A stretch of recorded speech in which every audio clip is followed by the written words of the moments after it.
Thierno Mouhamadou Samassa. En quoi la Salatoul Fatiha est-elle plus complète que la Salatoul Ibrahim? Dongo Samassa. Salatul Fatiha ɓuri salatuji fof ma Salatul Fatiha o wi ɗum kala ko meno julede manamu ene nder makko deke Salatul Ibrahim ene nder Salatul Fatiha so tawi salat Ibrahim ko kañum tan go haadi ko Ibrahim salatul Fatiha ene waɗi Ibrahim ene waɗi Musa ene waɗi Isa ene waɗi Dawud ene waɗi poɗɗo ɓurde salatul Fatiha Musa nen to Dawud nen to Ibrahim nen to Isa nen to salatul Ibrahim ko kañum goto woni toon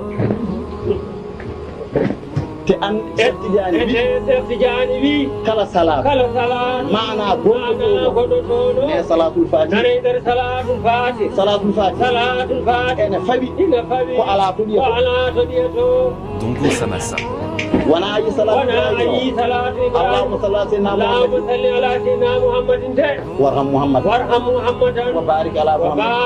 Muhammadin kama sallaita wa rahimta wa barakta ala Ibrahim wa ala ali Ibrahim fil alamin aɗa anto joofi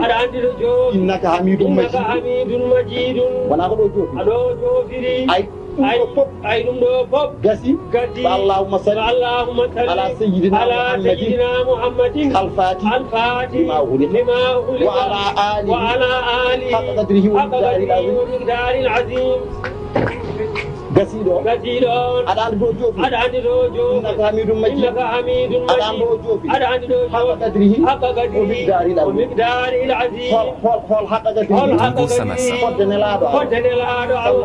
sallallahu alaihi wa sallam fodde miqdaru nelaɗo Allah aɗa andi ɗo haaɗi holto haaɗi